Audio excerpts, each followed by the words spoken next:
This video is sponsored by Squarespace.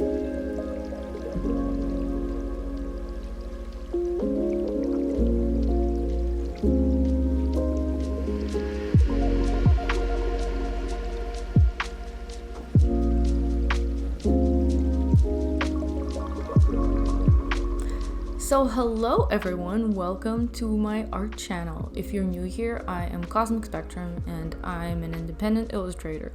And in this video, I'm going to be showing you the entire process of this digital illustration that I did for my upcoming webcomic or online comic or just comic in general. I don't know how to categorize it yet, but anyways, so I am super happy with being able to show you the entirety of the process of this illustration.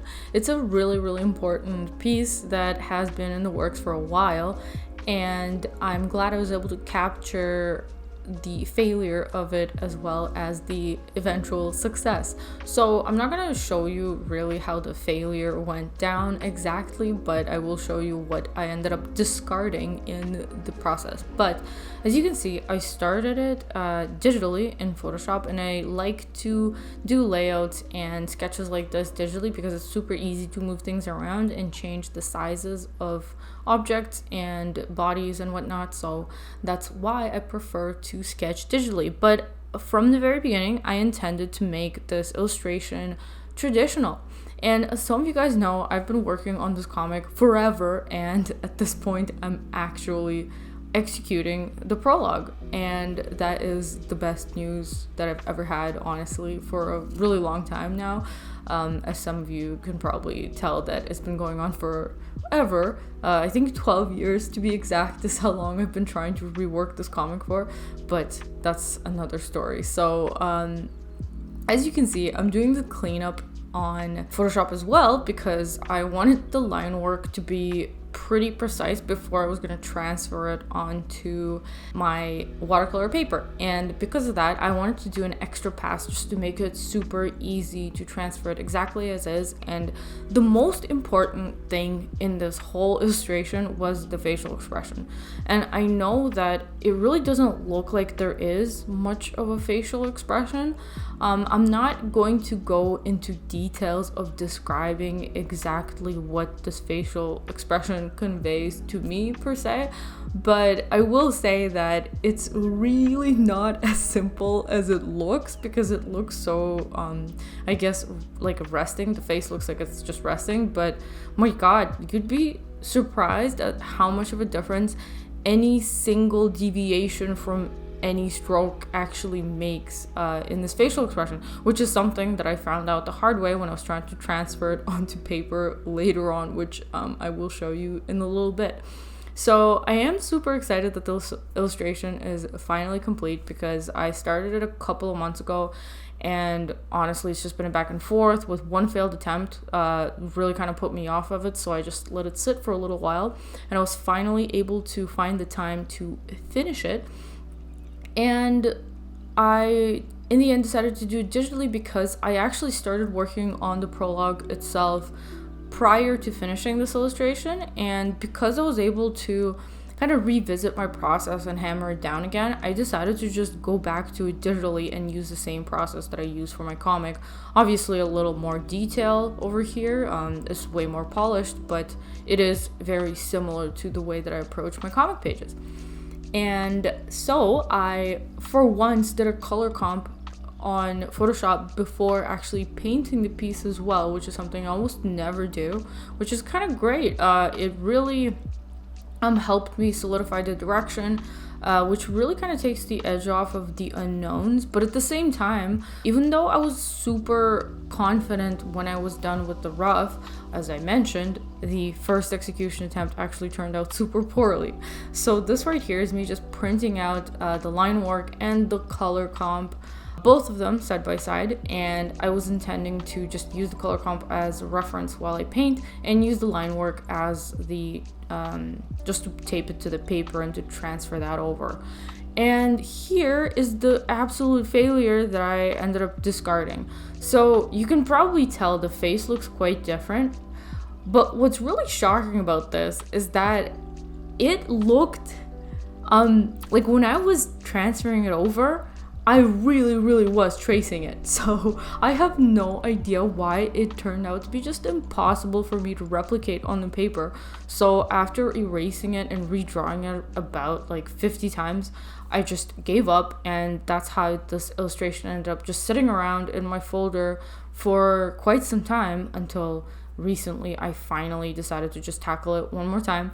And to be honest, I was a little bit apprehensive about approaching it again because for whatever reason, replicating the facial expression was so hard that I thought that I might have the same issue digitally, which actually I kind of did, but because it's so much easier to modify things and redo things without damaging the canvas and everything else, like I was able to in the end get it to look the way that I intended to.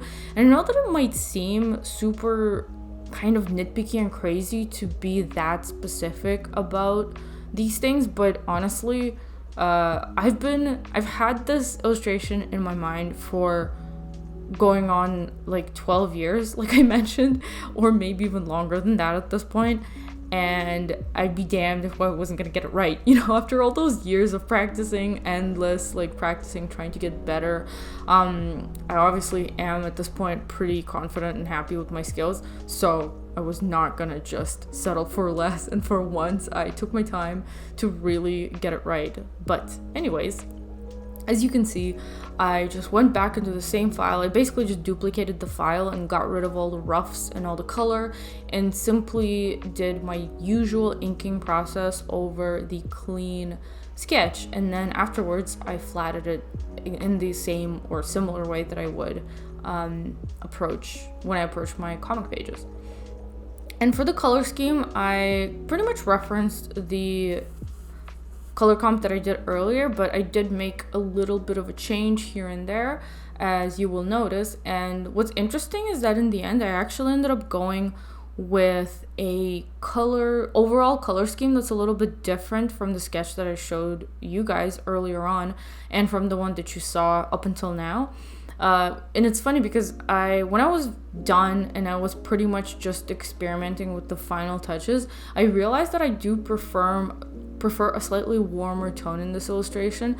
And then when I was looking through the footage editing this video, I actually saw that I did go through a little bit of exploration phase and making the tones warmer at first, and then I really cooled it down at the end of the color comp. And yeah, it's just funny how I ended up preferring like my initial colors that I was picking for it when I was doing the study. So before I continue with this video, I'm just gonna take a second to tell you about today's sponsor, Squarespace, the all-in-one website building platform that is perfect for an independent artist like myself.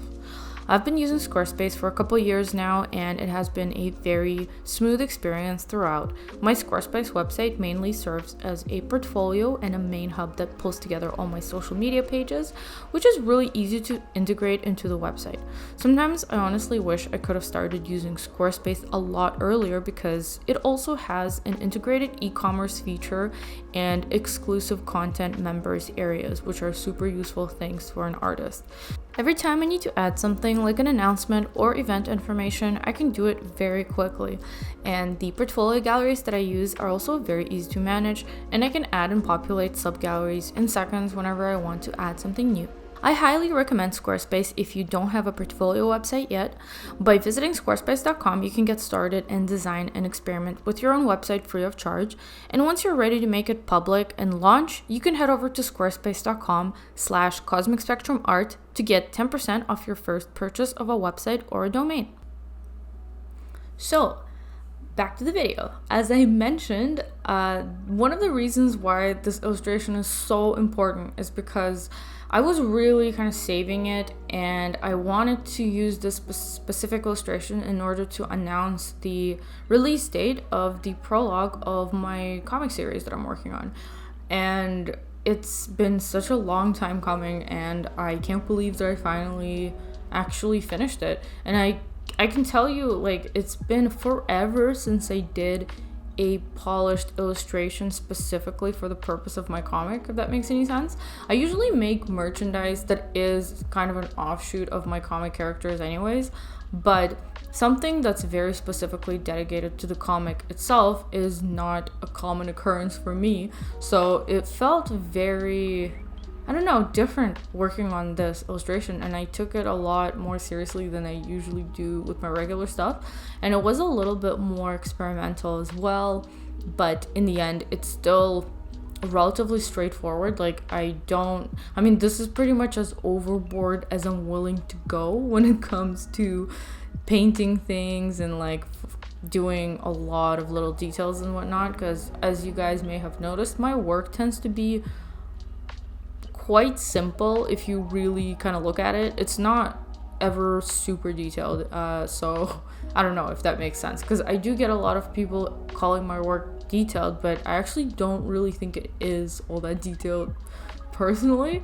But anyways, as I've mentioned, I'm using my typical comic process, so I'm making the shadows on a separate layer, which is set to multiply and is set to like 50% opacity. That's my usual go-to shading method, which I have spoken about many times on this channel. So if you want me to talk about this method of rendering that I use in more detail, you can check out some of my other videos. Any one of the digital illustrations will have pretty much the exact same process. So yes, if you're looking for more details as to how I approach shading, that's where you can find that. But in this video, I'm more or less just talking about this illustration and what kind of went into it and what led up to it. And one of the things I wanted to mention is that I am going to release the comic release the prologue of my comic in November. I've already made this decision. I'm kind of hesitant to commit because I am still in a super busy month, which is October, obviously. By the time that I publish this video, it'll be like almost over, I guess. And speaking of which, actually, the reason why this month is so busy, I've mentioned probably a couple times, is that I'm doing conventions and I'm about to take off to Lightbox Expo shortly, which I'm so excited about. And I've had some troubles along the way, like some last minute plan changes and a little bit of stress here and there, but overall, I think everything kind of resolved itself, and I am super excited to go on this trip. But I'm also excited to get back to working on my comic Prologue. So I really hope you guys are as excited as I am. I know it's been forever and I've been talking about this comic endlessly, and I just keep saying that it's coming soon, and yeah, honestly, I can't believe that it actually is happening this time. So wish me luck with that. Other than that, this month I have finally reopened my online shop, which is something I've been working towards for the past 5 months at this point, which is pretty crazy because I wasn't even planning to keep it closed for that long. It's just that moving houses, like, it really got away from me, and then I wanted to open it with some new products, and so I just kept delaying until finally last week I reopened it once again. And if you were ever interested in buying any of my self-published art books, well, I guess at this point I just have the one that I'm selling, which is Milk of Melancholy, and I actually have some more hardcovers of that I found while I was moving, so there's that. And I have my new sticker sheets, and I now also have mini prints. So if you're interested in my shop, please check it out. It's cosmicspectrum.art. And I'm just gonna continue to talk about the illustration now. So I figured I'd mention the shop because I am quite terrible at promoting it, and oh man, that's a whole nother topic for a video. But yeah, so as you can see, I've showed you guys a lot of sped up footage up to this point. And I will still show you certain chunks of sped up footage here and there. I thought it was a good idea to include it because it's kind of rare for me to have an illustration that's polished like this, that took a long time and that I worked on over I don't know, I didn't actually work on it for 2 months, obviously, but I started it about 2 months ago, and I actually happened to have all the footage. I somehow managed to record the entirety of the process, which I thought was kind of neat because it is a lot of footage, and so I wanted to include as much of it as possible, but I still wanted to include these real-time chunks where I show you the real pace at which I work at, so it's easier to kind of understand how the process actually goes. And as you can see, it is pretty relaxed. Like, I really do take my time and just work on things. So I will tell you a little bit about what makes this illustration slightly different from my comic process, because up until now I've basically been saying how it's very similar, which it is, but the biggest way in which I differentiate my process for illustrations versus quick drawings or comics or sketches is that I simply do an extra layer of paint over. Or I will spend more time on the paint over. So typically, if I want to finish an illustration really quickly, I will just do one layer of paint over on top of everything, and it'll be relatively simple. So I wouldn't spend that much time on it. But in this one, I wanted to really kind of polish out the depth in different areas of the illustration in a way that's more detailed than usual for me. So I went pretty simple on the first shadow pass, and then I actually did a lot more shading and rendering on the paint over layer. So this is a little bit closer to a painting than my regular work, I would say, even though it is, as you can see, completely line work based, which, as I've mentioned in my previous videos, the specific reason for just being so tied to line work for me, especially in this illustration, is the precision of the lines, keeping everything together and keeping it looking exactly like I intended to. And actually, one thing that I wanted to mention about the lines, so it's so funny how in this illustration I actually think that the line work looked slightly different in the face than what the rendered look ended up looking like. I guess the rendered face ended up looking like. And that's something that I realized after staring at it for a very, very long time, because when I finished the line work, I was happy with it. I thought that I managed to capture the facial expression that I was initially going for, and I was very relieved. But then when I was approaching the end of the illustration, I noticed that the face just doesn't really look the way that it was supposed to. And I couldn't even tell why exactly, because I was very precise on the whole tracing thing when it, like, specifically because I was just so happy with the sketch, and so I knew that all I needed to do was just duplicate it somehow with the line work, which I thought was very close.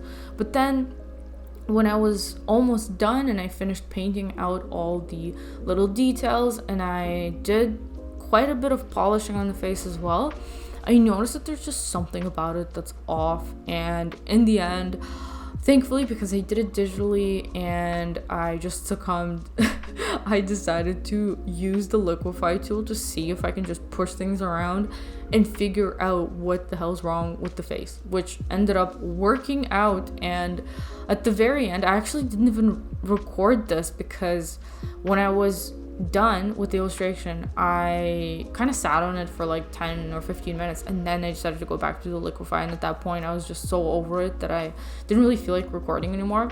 I'll get back to this later and I'll tell you exactly what I did, but it's funny because I don't even understand what it is about this specific face. I think it's just the angle, because it's a slight upshot. It's actually very hard for me to draw this particular angle because you kind of have to compress the features slightly in a very specific way to make the angle believable but still kind of capture the facial expression.